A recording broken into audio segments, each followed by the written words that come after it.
Hello friend, welcome to you my channel PK Biology classes for TGT, PGT and other competitions।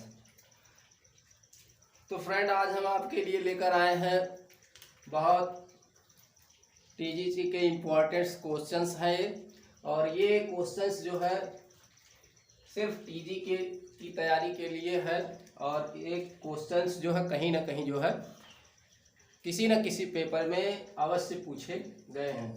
तो आइए देखते हैं हम फटाफट जो है ये सारे क्वेश्चंस को। तो पहला क्वेश्चन इसमें है, पहला क्वेश्चन है इन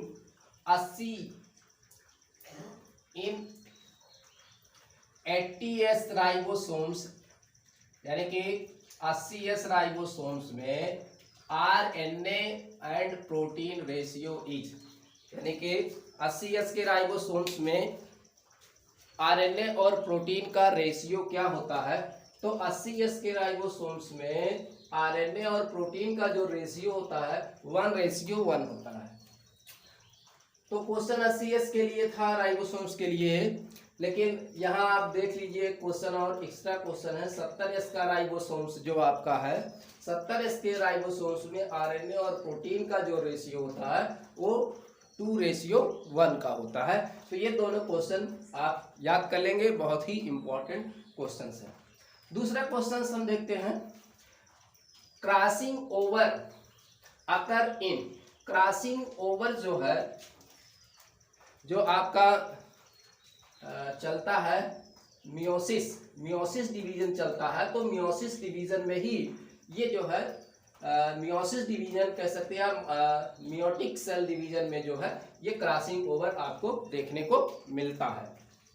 और एक किस जो आपका होता है ये तो प्रोफेज होता है, प्रोफेज के फर्स्ट में होता है, प्रोफेज फर्स्ट जो होता है उसमें जो आपका होता है प्रोफेज फर्स्ट में जो पैकीटीन अवस्था होती है उस पैकीटीन अवस्था में जो है ये देखने को मिलता है।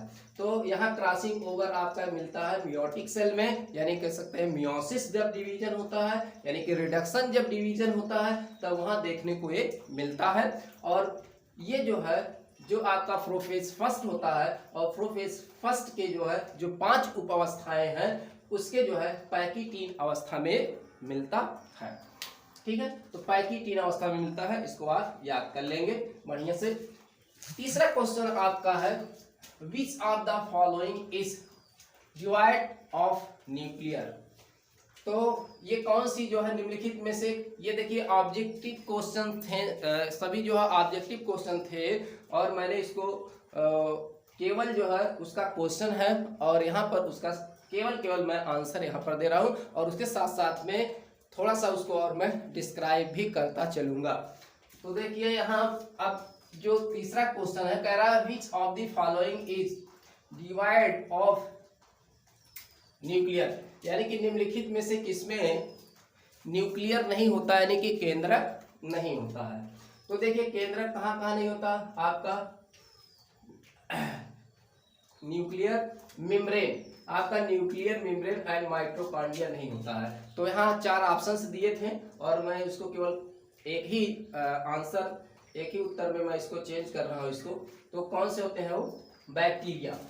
कौन होते हैं, बैक्टीरिया आपका है, ये बैक्टीरिया है, ब्लू ग्रीन एल्गी है, ठीक, और मैमेलियन जो है एर्थ्रोसाइट्स है। मैमेलियन एर्थ्रोसाइट्स का मतलब आरबीसी है ना, आरबीसी में इन सब में जो है ये आपका न्यूक्लियर मेम्ब्रेन और माइटोकॉन्ड्रिया नहीं पाया जाता है। ठीक है, तो बैक्टीरिया है, ब्लू ग्रीन एल्गी है और मैमेलियन है और मैमेलियन एर्थ्रोसाइट है, यानी कि जो स्तनधारी है उनके आरबीसी में जो है यह देखने को नहीं मिलता है। क्या, न्यूक्लियर, आपका न्यूक्लियर मेम्ब्रेन और माइटोकॉन्ड्रिया। इसके अलावा कुछ गाल्गी कॉम्प्लेक्स है, राइबोसोम्स है और फिर आपके लाइसोसोम्स है, उसमें भी जो है न्यूक्लियर मेम्ब्रेन और जो है आपका न्यूक्लियर मेम्ब्रेन और माइटोकॉन्ड्रिया देखने को नहीं मिलता है। आइए देखते हैं नेक्स्ट क्वेश्चन अगला, the repair by cell division in damaged tissue is called. यानी कि repair by cell division in damage tissue. जब आपका सेल डिवीजन के समय टिश्यू जो है क्या हो जाता है, नष्ट हो जाता है, डैमेज हो जाता है, तो वह जो है फिर कैसे जो है रिपेयर होता है। तो कैसे रिपेयर होता है, उसको क्या कहते हैं, जब वो रिपेयर होता है तो उसको कहते हैं एपीमॉर्फोसिस रीजनरेशन कहते हैं। क्या कहते हैं इसको, एपीमॉर्फोसिस रीजनरेशन कहते हैं। नेक्स्ट क्वेश्चन है, how many type of nitrogenous base are found in nucleic acid. Nucleic acid में कौन कितने जो है बेस पाए जाते हैं, टोटल कुल कितने बेस पाए जाते हैं। अगर टोटल बेसों की संख्या कहती है तो 5 होता है। टोटल बेस कितने होते हैं, 5 होते हैं। कौन कौन से होते हैं, एडनिन, ग्वानिन, साइटोसिन, थायमिन और यूरेसिल होते हैं। ये 5 टाइप के आपके होते हैं। तो ए होता है, टी होता है, जी होता है, सी होता है और यू होता है, ये आपके पाए जाते हैं। तो इनमें से ATGC जो होता है ये डीएनए में पाया जाता है, लेकिन यू क्या होता है, इस थायमिन के स्थान पर आरएनए में क्या होता है, यूरेसिल होता है। तो भी इसके साथ में आप जानकारी को नोट्स कर देंगे। अगला क्वेश्चन हम देखते हैं, which of the following cell organelles is rich hydrolases. यानी कि कौन सा वो कोशिकांग है, सेल का कौन सा ऐसा कोशिकांग है जिसमें हाइड्रोलाइटिक एंजाइम्स जो है पाए जाते हैं, यानी कि हाइड्रोलाइज एंजाइम पाए जाते हैं। तो कौन सा ऑर्गेनेल है, लाइसोसोम्स है।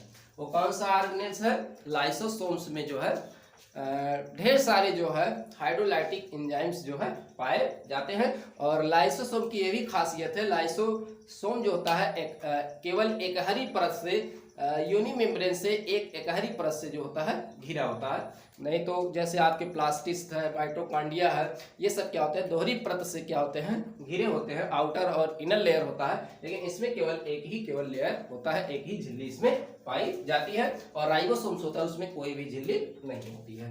तो ये भी साथ में क्वेश्चन आप नोट करते जाएंगे। अगला क्वेश्चन है, द क्रोमोसोमल प्रोटीन।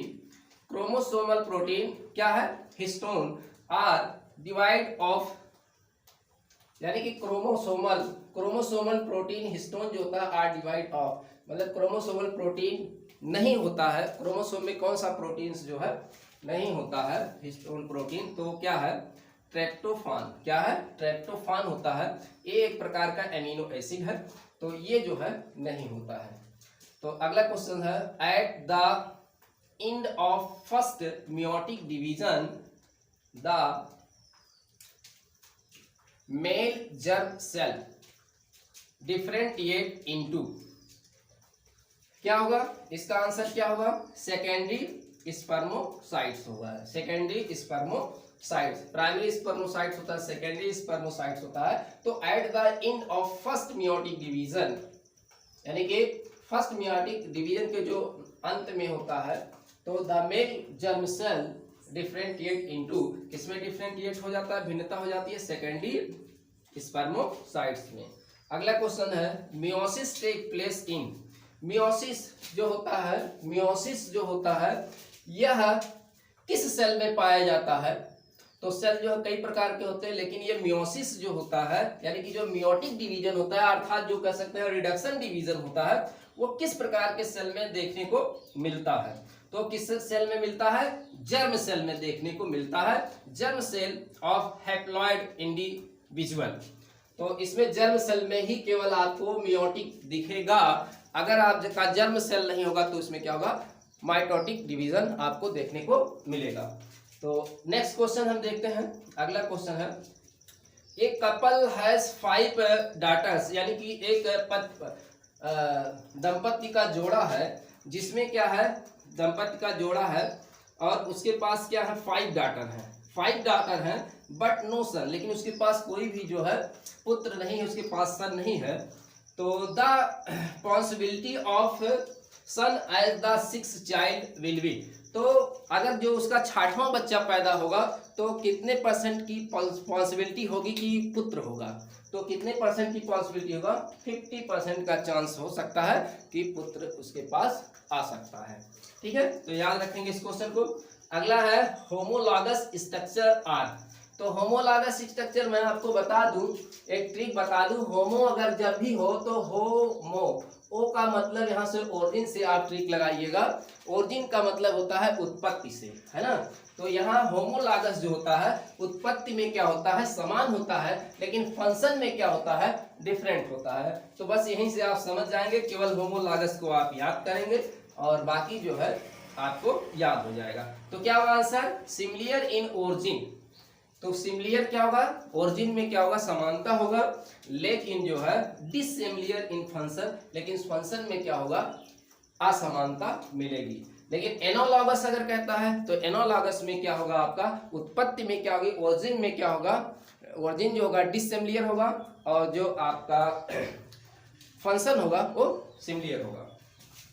अगला क्वेश्चन है, during embryonic period animal repeat embryonic stage of their ancestors, ancestor में पूर्वज, दिस लॉ इज कॉल्ड, इस जो आपके एनिमल्स होते हैं, जानवर होते हैं, एनिमल्स जो है, जो भी है वो अपने पूर्वज की एम्ब्रियोनिक स्टेज को ग्रहण करते हैं, तो ये इस सिद्धांत को हम क्या कहते हैं, बायोजेनेटिक लॉ कहते हैं, या इसी को कहते हैं रिकैपिटुलेशन थ्योरी भी इसको हम कहते हैं। तो बायोजेनेटिक थ्योरी या रिकैपिटुलेशन थ्योरी, और इस थ्योरी को किसने दिया था, अर्नेस्ट हैकेल ने दिया था। अर्नेस्ट हैकेल ने जो है इस सिद्धांत को दिया था। ठीक, नेक्स्ट क्वेश्चन हम देखते हैं। अगला क्या है, 13वां क्वेश्चन आपका है, Miller sensitised simple amino acid from one of the following mixture in an experiment। तो मिलर ने एक अपना प्रयोग किया था एमिनो एसिड का, तो उस एमिनो एसिड को जो है संश्लेषण करने में कौन कौन से जो है कंपाउंड का मिक्सचर जो है, कौन कौन से मिक्सचर लिए थे, तो क्या लिए थे, मीथेन लिया था, अमोनिया लिया था और हाइड्रोजन लिया था। और कभी कभी इनका रेशियो भी पूछा जाता है, तो मीथेन, अमोनिया और हाइड्रोजन का रेशियो 2:1:2 का होता है। एक्चुअली अगर आपको भूलता है तो मेथेन, हाइड्रोजन, अमोनिया, जल को आप, और वाटर वेपर्स भी होता है, लेकिन जल को आप छोड़ दीजिए यहाँ से। तो इस हाइड्रोजन से अगर इसको, इस 4 को काटोगे तो 2 होगा, तो यहाँ से आप ट्रिक लगा लीजिएगा। तो 2 इसी का होता है मेथेन का, और 2 क्या होता है, हाइड्रोजन का होता है, और ये जो है अमोनिया का 1 होता है रेशियो। ठीक है, यहाँ से आप लगा लेंगे इसको trick. Next question, specific diversification और रिप्रेजेंट, तो क्या होता है, इसको क्या कहते हैं, माइक्रो इवोल्यूशन कहते हैं, इसको क्या कहते हैं, माइक्रो इवोल्यूशन कहते हैं। लेकिन अगर कोई नया जो है जनरेशन आता है तब हम उसको कहते हैं माइक्रो एवोल्यूशन कहते हैं। तो ये माइक्रो एवोल्यूशन है, वो क्या होगा, माइक्रो एवोल्यूशन होगा।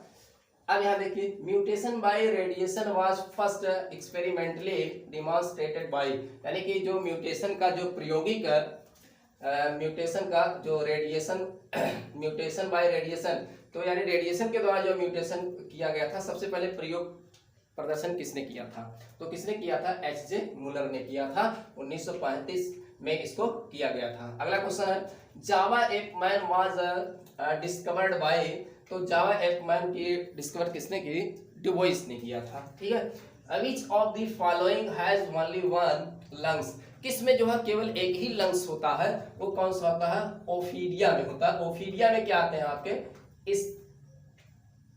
स्नेक आते हैं, क्या आते हैं, स्नेक आते हैं, सर्प आते हैं इसमें। अगला है, paramecium belong to the order, paramecium किस ऑर्डर से बिलोंग करता है, तो हाइम्नोस्टोमेटिडिया, तो हाइम्नोस्टोमेटिडिया से संबंधित रखता है ये। तो which of the following is called living fossil, living fossils किसे कहते हैं, तो ऑप्शन में वहां 2 ऑप्शन थे, 2 उसमें से नहीं था, तो पहला ऑप्शन इसमें था आपका, एक कर्ब था, किंग कर्ब आपका है, जिसको आप लिमुलस भी कहते हैं, और ट्रा जिसको आप स्फिनोडॉन भी कहते हैं। तो ये जो है आपके लिविंग फॉसिल्स थे वहां। तो the scientific name of red coral muga is, तो रेड कोरल मुगा का जो है साइंटिफिक जो है वैज्ञानिक नाम क्या है इसका, तो कोरालियम रूब्रम, कोरालियम रूब्रम है। वीलम इज फाउंड इन, वीलम किस में पाया जाता है, वीलम किस में पाया जाता है, एम्फीऑक्सस, एम्फीऑक्सस में पाया जाता है। और इसी को हम कहते हैं ब्रैंकियोस्टोमा भी कहते हैं, एम्फीऑक्सस को ब्रैंकियोस्टोमा भी कहा जाता है और लैंसेट भी कहते हैं। तो ये नाम आपको याद रहे, कभी कभी ये पूछा जाता है, ठीक। तो नाम कई जिसके होते हैं तो कंफ्यूजन पैदा करते हैं। तो आइए देखिए, नहीं तो आपने ऑप्शन में ये दिया है तो दोनों वहाँ दिया था, तो ये इसमें दोनों ऑप्शन सही है। लेकिन अगर बाय द वे ये भी दे दिया और पूछ लिया तो क्या होगा, तो ऑल द अबव कह दे तो क्या होगा, सभी सही हो जाएंगे यहाँ पर। तो how many nuclei are found in mature cyst of Entamoeba coli. तो एंटमीबा कोलाई के जो है परिपक्व जो है सिस्ट में जो है कितने न्यूक्लियाई होते हैं, तो कितने न्यूक्लियाई होते हैं, 8 न्यूक्लियाई इसमें पाए जाते हैं। In sponge the diameter of ostia is regulated by, किससे द्वारा रेगुलेटेड होता है, मायोसाइट होता है। तो मायोसाइट होता है इसमें, मायोसाइट, पोरोसाइट, पोरोसाइट मतलब पोर होता है, छिद्र होता है, पोरोसाइट, और कोइनोसाइट होता है जो कि फ्लैजलेटेड टाइप का होता है, कोइनोसाइट फ्लैजलेटेड होता है, पोरोसाइट होता है। तो ये सब इसमें पाए जाते हैं, इसमें आपके पाए जाते हैं स्पंज में पाए जाते हैं, मायोसाइट होगा। तो which of the following, next है which of the following sponge है ल्यूकान टाइप कैनाल सिस्टम। तो ल्यूकान टाइप कैनाल सिस्टम किसमें होता है, स्पंजिला में, ठीक है, स्पंजिला। तो एल आप याद कर लेंगे। तो एल क्या होगा, यहाँ स्पंजिला आपका ल्यूकान, या यल से ल्यूकान, यस से स्पंजिला। यल ए आप याद कर लीजिएगा, यल ए माने क्या है, एस्कान टाइप ल्यूकोसोलिनिया, एस्कान टाइप ल्यूकोसोलिनिया। और एक आपका होता है Sycon type yes S, Sycon type cipher में होता है। तो ये जो है बहुत ही इंपॉर्टेंट है, पूछे जाते हैं घुमा पर। तो साइकान टाइप साइफा में, ल्यूकान टाइप एस्कान ल्यूकोसोलिनिया में एस्कान टाइप का पाया जाता है। और ये आपका ल्यूकान टाइप किस में पाया जाता है, स्पंजिला में पाया जाता है। अगला क्वेश्चन देखते हैं, मैचिंग का लास्ट क्वेश्चन है। तो ये मैचिंग था, मैंने यहाँ डायरेक्टली मैच करके दे दिया, तो आप इस तरीके से याद करेंगे मैचिंग, तो जो है आप आसानी से कर ले जाएंगे। तो पहला है इसमें देखिए एक्सोलोटल लार्वा किस में पाया जाता है, एम्बाइस्टोमिया में। एक्सोलोटल लार्वा जो होता है, इसका जो लार्वा होता है ये लार्वा स्टेज में ही क्या होता है, जनन करने लगता है, रिप्रोडक्शन करने लगता है, एक्सोलोटल लार्वा है। और इसको हम क्या कहते हैं, एक्सोलोटल लार्वा, इस प्रक्रिया को कहते हैं हम पीलोजेनेसिस कहते हैं, ठीक है। तो एक्सोलोटल लार्वा इसमें आपको देखने को मिलता है, एम्बाइस्टोमा, इस तरीके से भी क्वेश्चन पूछा गया है। और पीलोजेनेसिस किसमें देखने को मिलता है, एक्सोलोटल लार्वा में देखने को मिलता है। अगला लिम्बलेस लीजर जो होता है आपका, ग्लास स्नेक होता है, ग्लास स्नेक जो आपका होता है उसको क्या होता है आपका, लिम्बलेस जो है लीजर होता है। पॉइजनस लीजर क्या होता है, पॉइजनस लीजर, वैसे कोई लीजर जो है पॉइजनस नहीं होता, लेकिन एक ही लीजर आपका होता है जो कि क्या होता है, पॉइजनस होता है। वो क्या है, गिला मॉन्स्टर, ठीक है, गिला मॉन्स्टर होता है, गिला, यहाँ देखिए गिला मॉन्स्टर होता है, जिसको आप कहते हैं होलोडर्मा। क्या कहते हैं, होलोडर्मा होता है, इसी को गिला मॉन्स्टर कहते हैं। तो एक ही केवल ऐसा लीजर है जो कि क्या होता है, पॉइजनस होता है, और कोई भी लीजर पॉइजनस नहीं होती है। और देखिए लार्जेस्ट एग ऑफ मैमल्स, तो लार्जेस्ट एग ऑफ मैमल्स क्या है, किसमें पाया जाता है, ऑर्निथोरिंकस में पाया जाता है। मैमल की बात कर रहा है, नहीं तो सबसे बड़ा अंडा किसका होता है, शुतुरमुर्ग का होता है, ऑस्ट्रिच का होता है। तो लेकिन यहाँ क्या कर रहा है, मैमल की बात कर रहा है। तो यहाँ मैमल की बात कर, तो लार्जेस्ट एग ऑफ मैमल क्या होता है, ऑर्निथोरिंकस में होता है। और देखिए स्टीथियो का मतलब होता है शुतुरमुर्ग ही होता है। तो यहाँ देखिए ऑस्ट्रिच दिया है शुतुरमुर्ग, तो भाई शुतुरमुर्ग का दूसरा नाम क्या है, स्ट्रूथियो भी है। तो स्ट्रूथियो का नाम नहीं याद होगा, अगर पूछ लेगा सबसे बड़ा एग किस पक्षी का होता है, किस एविस का होता है, तो आप अगर केवल ऑस्ट्रिच आप शुतुरमुर्ग जानते हैं, अगर ये नहीं जानते तो गलत हो सकता है, ठीक है। तो ऑस्ट्रिच और शुतुरमुर्ग, तो ये रहे जो है वेरी वेरी इंपॉर्टेंट क्वेश्चन। तो इसको आप बढ़िया से तैयार करेंगे, याद करेंगे। तो ये ये सभी क्वेश्चन कहीं ना कहीं पूछे गए हैं, तो इसको आप फटाफट रिवाइज करेंगे और कम समय में रिवाइज करेंगे। मैं बहुत कम समय में वीडियो बनाऊंगा, केवल ये रिवाइज करने के लिए है। आप जल्दी से एग्जाम के समय में आप इसको रिवाइज कर सकते हैं। Thank you.